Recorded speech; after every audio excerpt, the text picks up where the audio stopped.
Эта история произошла с бабушкой по имени Светлана Георгиевна. Она жила в небольшой деревушке на севере России. Она была одна, ее муж умер 7 лет назад. Детей у них не было. Бабушка Светлана привыкла к тихой и спокойной жизни. Она проводила дни, занимаясь хозяйством, пекла пироги и угощала соседей, поддерживая дружеские отношения со всеми жителями деревни. Но однажды ее судьба резко изменилась. Одним солнечным днем Светлана решила прогуляться по полям, наслаждаясь свежим воздухом и красотой природы. Пройдя несколько километров, она заметила на далеком стоге сена фигуру человека. Возле него была видна пустая бутылка водки. Бабушка сразу поняла, что человек попал в беду. Светлана, не раздумывая, подошла к незнакомцу. Он лежал без сознания, лицо его было бледным, а дыхание неровным. Бабушка попыталась его разбудить, но ничего не получилось. Сердце Светланы сжалось от тревоги. Она сразу же поняла, что нужно вызывать помощь. Бабушка Светлана быстро вернулась домой и набрала номер скорой помощи. Она описала ситуацию и местоположение мужчины, после чего с нетерпением ожидала приезда медицинской бригады. Через 20 минут машина скорой помощи подъехала к дому бабушки. С сумками и аппаратурой медики подошли к незнакомцу. Они провели необходимые медицинские процедуры и нежно уложили его на носилки. Светлана с тревогой следила за всем происходящим. Несмотря на свои скромные годы, она была полна сил и решимости помочь. Машина скорой помощи отправилась в больницу, а Светлана с надеждой в сердце сопровождала их взглядом, пока они не скрылись из виду. Она молилась о том, чтобы незнакомец пришел в себя и оказался в безопасности.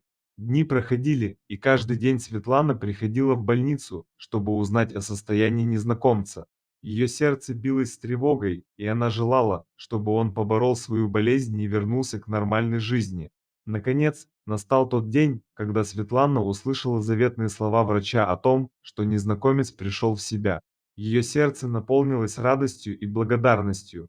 Она поспешила к палате, чтобы увидеть человека, которого спасла. Войдя в палату, она увидела благодарные глаза мужчины, чья жизнь она спасла.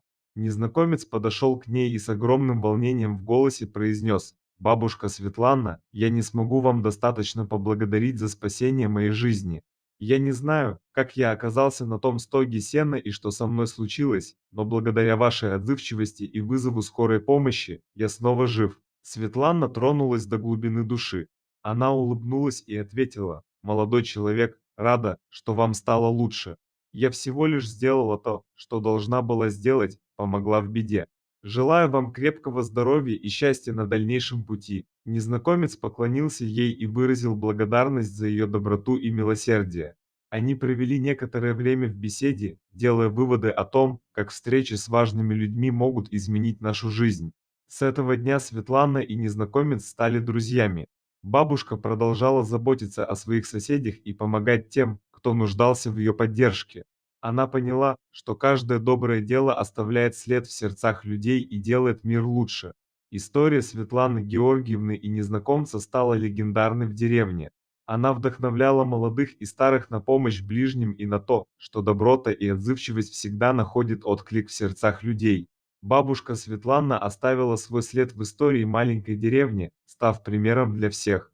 Ее история стала символом того, что одно доброе дело способно изменить жизнь и принести счастье не только другим, но и самим себе. Вот такая удивительная история. А что вы думаете по поводу данной истории? Делитесь своим мнением в комментариях.